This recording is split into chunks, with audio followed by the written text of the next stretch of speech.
प्रश्न दिलेला आपल्याला write the rational number in P upon Q form. म्हणजे आपल्याला जो आपला क्वेश्चन दिलेला आहे 0.6 याला आपण काय करायचं आहे पी अपॉन क्यूच्या फॉर्म मध्ये आपण लिहिणार आहे. आपला प्रश्न काय 0.6 च्या डोक्यावर काय दिलेला आहे तर पॉईंट दिलेला आहे. याचा अर्थ काय असतो की जो 6 आहे तो काय होतोय रिपीट होतोय 0.66 हा काय होतोय आपला 6 जो आहे तो कंटिन्युअसली रिपीट होते. हा तर आपण काय करणार एक्स कन्सिडर करणार एक्स इज इक्वल टू 0.6. हा याला काय म्हणणार आपण इक्वेशन नंबर 1 हे नाव दिलं.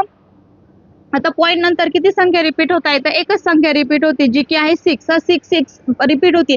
आपण मल्टिप्लाय कशाने करणार याला 10 ने.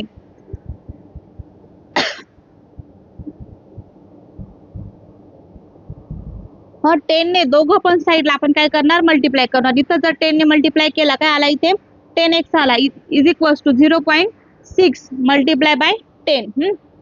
इथं 10x राहणार. हा 0.6 ला जर आपण 10 ने मल्टिप्लाय केलं तर आपला आन्सर काय येणार आहे 6.6.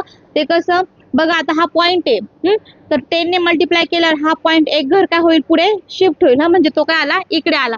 पॉइंट जर इकडे आला आपला आन्सर काय झाला मग 6.6 इथे डायरेक्ट आपण लिहून घेणार 6.6. याला काय म्हणणार आपण इक्वेशन नंबर 2. आता इक्वेशन नंबर 2 मधून इक्वेशन नंबर 1 आपल्याला काय करायचंय तर सबस्ट्रॅक्ट करायचंय. मग आपण म्हणूया सबस्ट्रॅक्ट इक्वेशन 2/1. हा इक्वेशन 2 मधून 1 सबस्ट्रॅक्ट करतोय. मग 10x मायनस आपला हा 1x येईल. मग आपण इथं करूया 10x मायनस हा सिंगल x म्हणजे ते 1x लिहिणार इज इक्वल टू 6.6 मायनस काय करतोय आपण 0.6.